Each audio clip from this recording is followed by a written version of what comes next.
seconds. So it will take one minute for rectifying. Wait for some time. No problem. So review session, we can recall what all we have learned in the chapter. The chapter we are discussing is general principles and extraction of elements. So it has five different stages mainly. First stage is crushing and pulverization. This we have completed. Big lumps of ore converted into small pieces. Second one is pulverization. Pulverization done through pulverizer where small pieces of ore converted into very fine powder.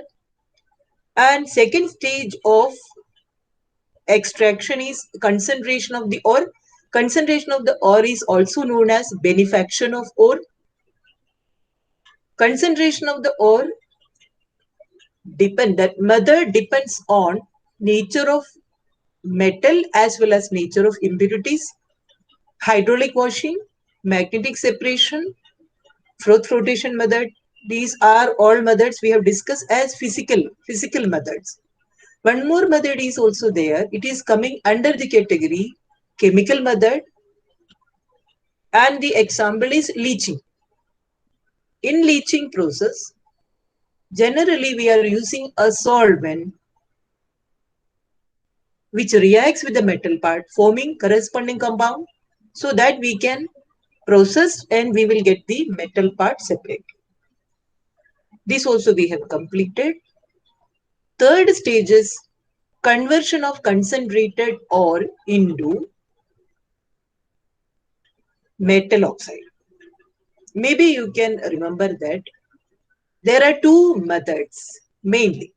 One is called the calcination. Second method is called the roasting. Calcination is the method specifically used for carbonate ores. Roasting is the method generally used for sulfide ores. There are four differences between these two methods.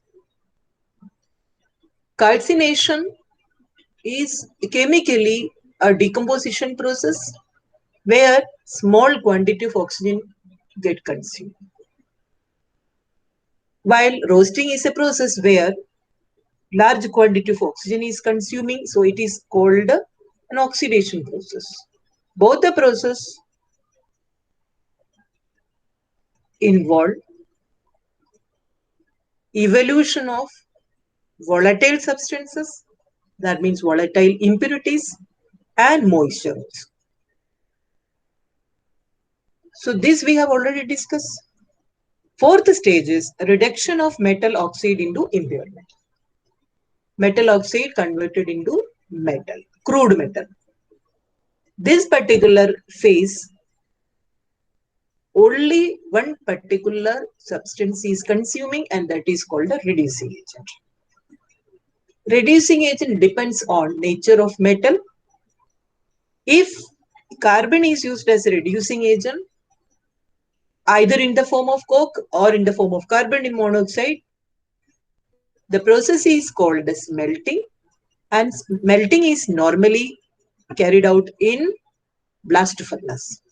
Besides that, there are many other methods where different reducing agents can be consumed, like aluminum, chromium, and even electricity. Electricity is used as a reducing agent for highly reactive metals like aluminum. This part also we have completed. And the last stage is refining of metal. Three methods we have discussed. I'll recall which are the methods. First method, distillation. Distillation is the method of purification of such metals where the boiling point of metal is low. Simply, it means highly volatile metals like zinc, cadmium, mercury. There is one significant for these three metals. And these three metals, the important feature is in their electronic configuration, you can see that they have completely filled d subshell. In another chapter, D and F block elements, we will discuss this topic again. Okay, so that time we will discuss it again. And second method is liquation. Liquation is employed in those cases where metal has low melting point compared to impurities. And the metals are examples: lead, tin, and bismuth. And the third process of refining is known as electrolytic refining. In electrolytic refining, three requirements are there. One is cathode, second is anode, and third one is electrolyte. Of course, it is electrolytic refining, source of electricity is also required. Impure metal is function as anode. Thin sheet of pure metal is taken as cathode. Salt solution of the metal is taken as the electrolyte. When electricity is passed, pure metal goes into the solution from the anode and get deposited at cathode. Because reaction takes place at anode is oxidation, where removal of electrons takes place. Metal undergo oxidation, forming metal ion. It goes into solution, and the reaction takes place at cathode is reduction, where addition of electrons takes place. So metal ion undergo addition, forming metal, and it get deposited over cathode.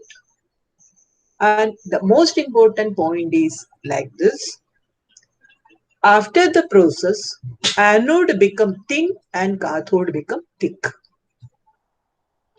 Moreover, the impurities associated with the metal deposited at the bottom portion of the vessel, since it is coming from the anode, this portion is known under the name anode mud. Okay, so this is mostly used in those cases where metal occupy a place in at the middle of reactivity series like copper. Okay, this was the last topic we have discussed so far. So we will switch over to the new topic, today's topic. So let us continue with our class. So for that, I want to present now, and I want to share the screen. So I hope uh, it is easy for you. So now I am sharing. Okay.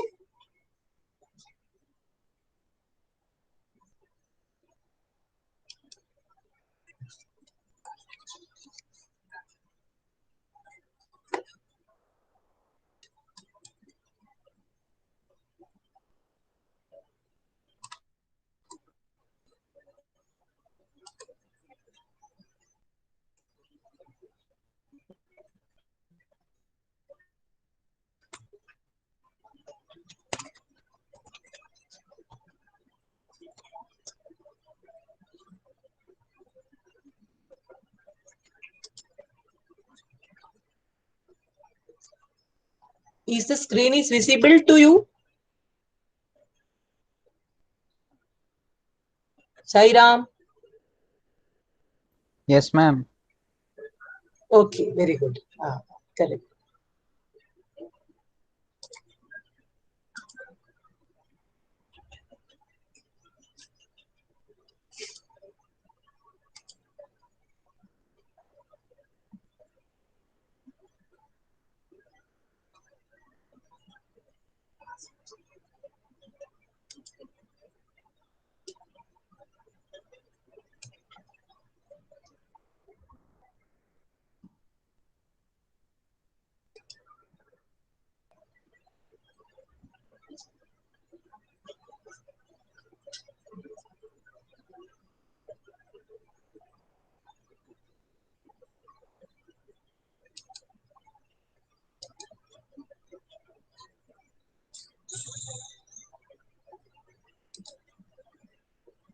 Hardik, screen is visible?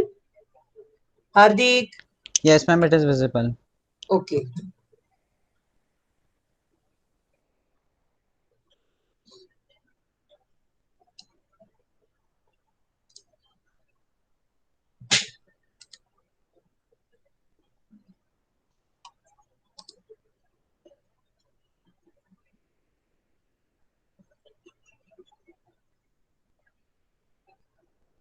Is it okay, Hardik?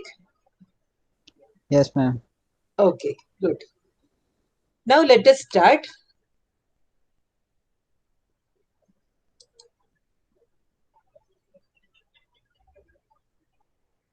So here we have already discussed these three methods: distillation, liquefaction, and electrolytic refining.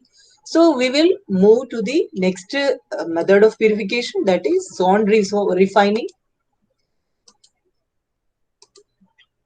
Zone refining. Okay. So I'll tell you the point. Two things you have to take care. The procedure, the whole process is not very important, but the key points are principle of the method and procedure with a very few sentence, 2-3 sentence enough, and example. These are the three key points. So no need to write the whole point. Better to write the answer in points only. Okay. This method, zone refining, is particularly used when the metals are required in high degree of purity. Okay. High degree of purity means the metals which are used for the manufacture of semiconductors, which are used in semiconductors. So that means electronic equipments. It is related to electronic equipments. So zone refining method is based on principle that on gradual cooling, impure molten metal deposit crystals of pure. You can read it, first one. The first paragraph is not very important. So look at the second paragraph. That is the procedure.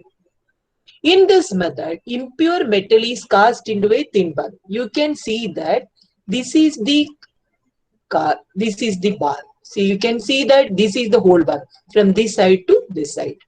This is the impure metal bar. A circular mobile heater. Circular mobile heater, you can see that this is one. Induction coil. Okay. Mobile heater. Mobile means a movable. Is fixed at one end of the rod of impure metal. One zone of the bar is melted. You imagine, when suppose it is kept in this particular area, this portion get melted. So one zone, this particular zone is melted by the heater in an atmosphere of inert gas such as argon. Okay, so inert gas is used in this particular method. So it is already here mentioned noble gas atmosphere. So that means instead of argon, you can use krypton also, neon also, not helium. Either you can use krypton or you can use argon. Okay. So at the heated zone, the metal melts. See, you can see that the metal undergo melting. As the heater moves slowly, the impurities moves into the adjacent molten part. Okay. So when the induction coil move to the next zone, what will happen? Impurities will be moving along with the coil, along with the zone, along with the portion, and the metal will be stay there, because when it is moving into the next region, the metal undergoes solidification, pure metal. So the metal will be stay back like this. Then imagine it will be moving to this area. So some portion also get purified, and then take the induction coil and keep it in the first portion and repeat the process several times till the required purity. Suppose we need 98% pure metal, 99% pure metal. So the process repeated 15 times. Then only we will get the appropriate purity in the metal. So this method is employed for the purification of metals like germanium, silicon, gallium. And these three metals can be used in semiconductors. It is not mentioned here. Here only silicon is mentioned. If you want, you can write the other two metals also, germanium and gallium. Germanium symbol is Ge, it is already there. Silicon is there, and one more is there, gallium. Gallium is not there, that you can mention. Okay, so this is all about zone refining. So, okay, I think it is clear to you, because this time we can't use chat box even. So that's why we'll sorting it out later. Okay, so a metal rod is placed inside a small high frequency induction furnace. A narrow zone metal is melted. The furnace is slowly moved along the road. The pure metal recrystallizes out of the melt while impurities remain in the melt, which moves along with the melted zone of the rod with the movement of furnace. This process is repeated several times. The end of the rod where the impurities are collected and it is cut off. So this is the procedure that you can summarize. Okay, so this is all about zone refining method. No need of drawing the diagram, because if you want diagram, it is already in our book. Okay, no need to waste the time. So focus on that particular points, key points, that's all. Now we move on the next. This is the special method, vapor phase refining, special method. This particular method has two different type of processes. First process is called the Mons process. It is already there in the slide. You can see Mons process. One more process is also there. It is called the Van Arkel-de Boer method. So that is not in the slide. That I will explain in detail. No need to bother about that. First, let us focus on this method. First process.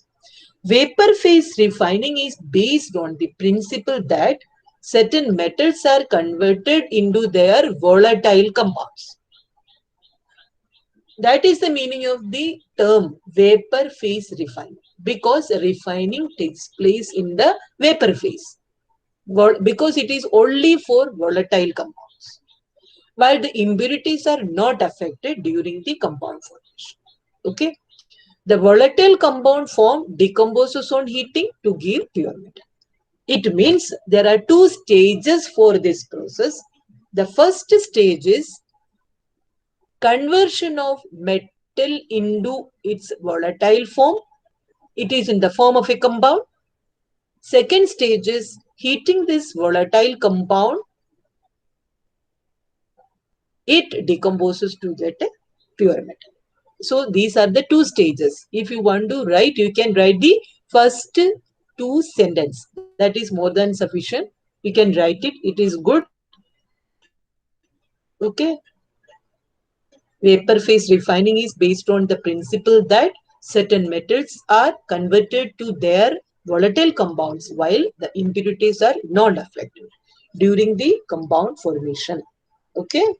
So this is also important. Second stage is also important. Volatile compound form decomposes on heating to give pure metal. Okay. These two sentences are important. Hardik, are you there? Hardik? Yes, ma'am. Okay.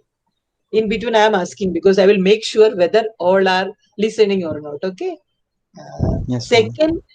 Second point is, now let us write. All of you write this Mons process. Write it down. Mons process. Underline that. Okay. So now write Mons process. Mons process is used for nickel, because in the case of nickel, we are using this method. Mainly, it is used for the purification of nickel. And two stages you can remember. First of all, nickel is first converted into volatile nickel tetracarbonyl. So I will explain this. See, very important. Along with this nickel, you keep a small bracket here, and here you write impure nickel. Impure nickel. Nickel, it is already mentioned. So write it nickel. Along with this, you can write impure. And CO means carbon monoxide. So mention the temperature 330 to 350 Kelvin. This compound is called the nickel carbonyl. Nickel carbonyl, general name, and specifically it is called the nickel tetracarbonyl. And if you want a UPAC name, so it is tetracarbonyl nickel 0.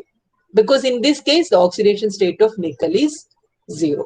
This we will discuss in another chapter, so forget it.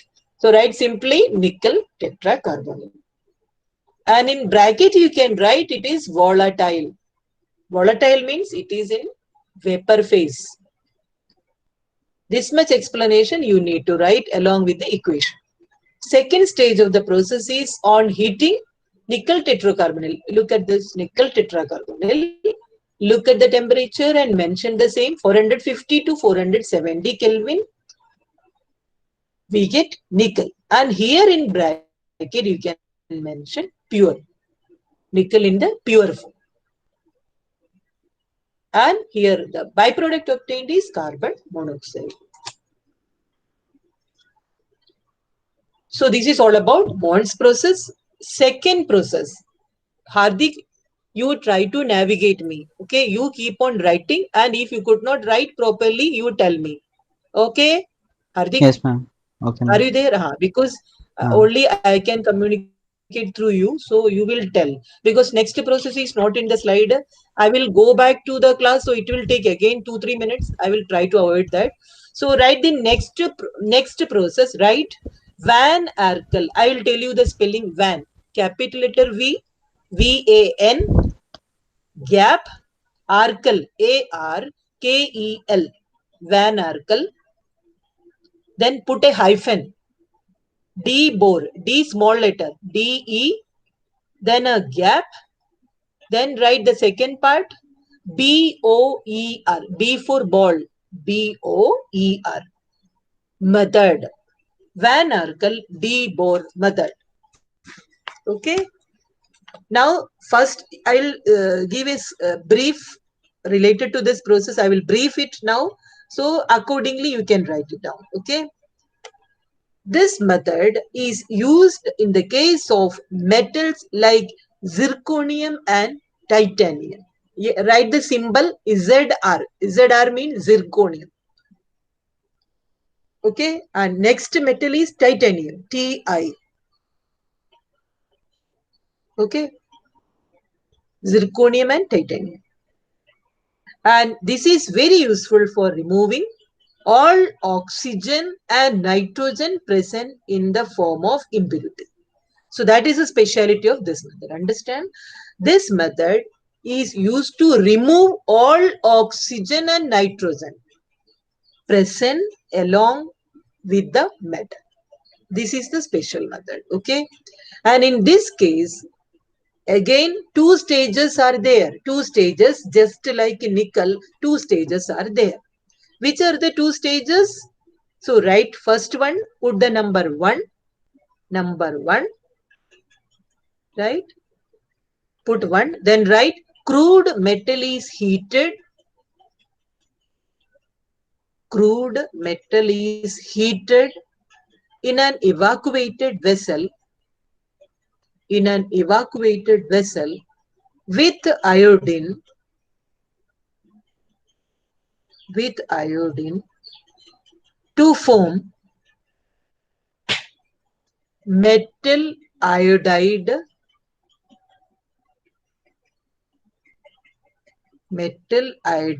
in the vapor form. Metal iodide in the vapor form.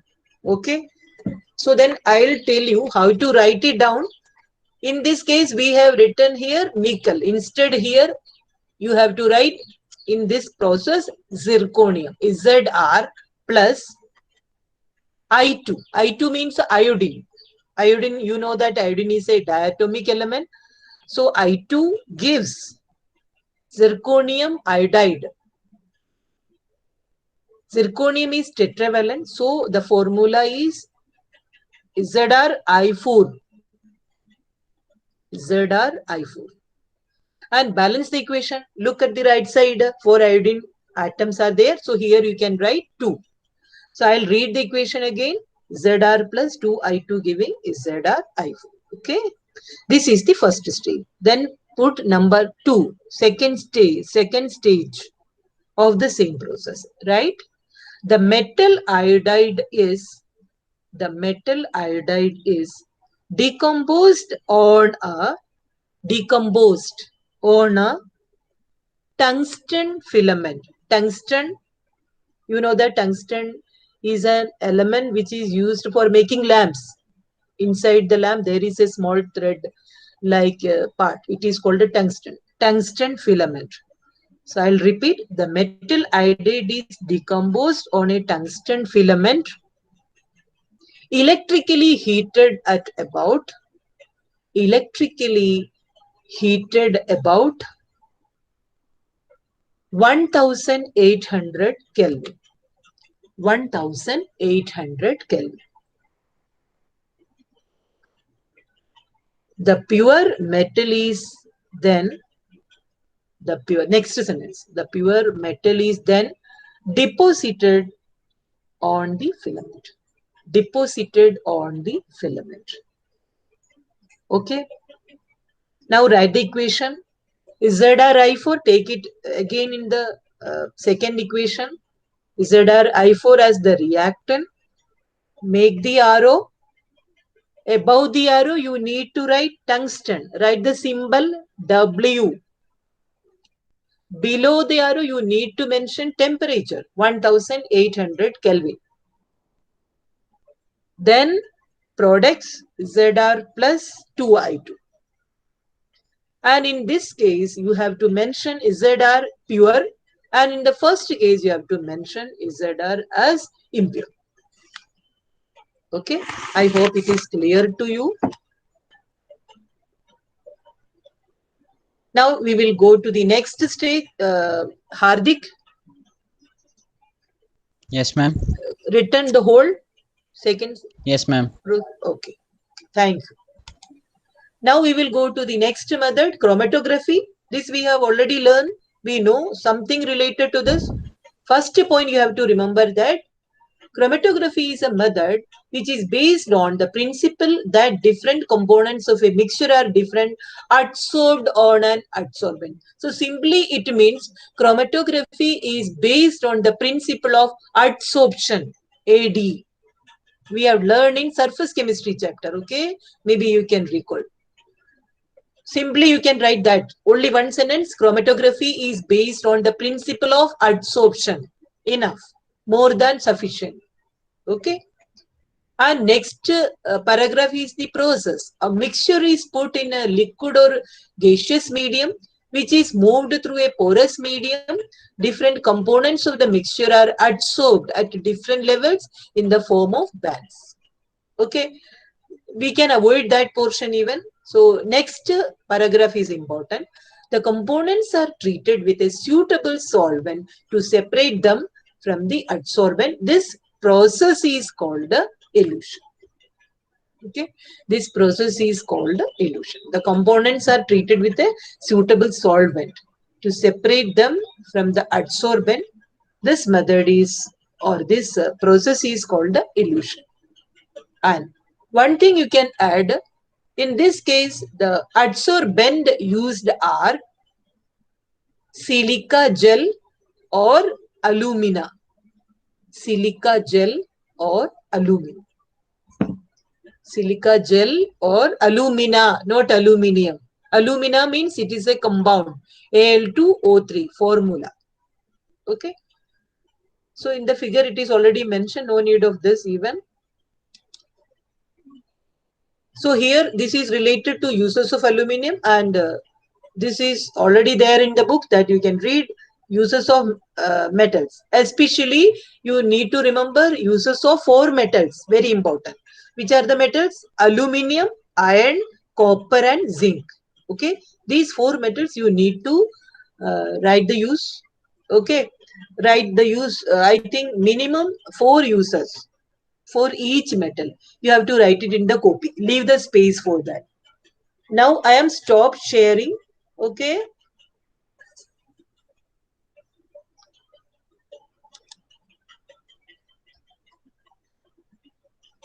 Okay. Now I'm back to the class. Um, Now this is the time for interacting with you. If you have any doubt, you can use chat box now.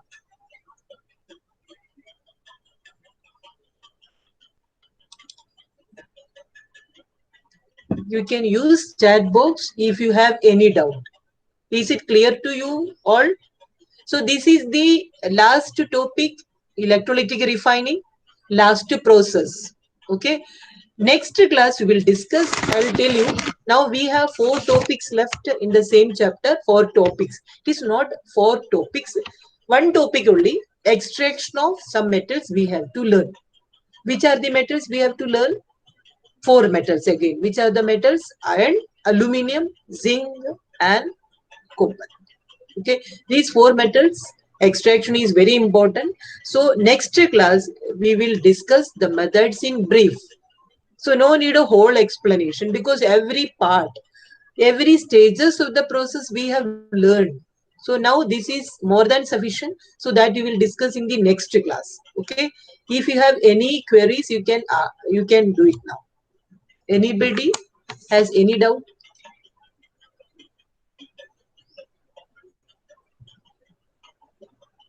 If you have any doubt, you can write Q so that I can answer any doubt. Otherwise, I want to say something to you. That's why. Okay. Okay. I hope no Q is in the chat box. So that's why I hope there will be no doubt. Now I am stop recording for the stop recording of the class.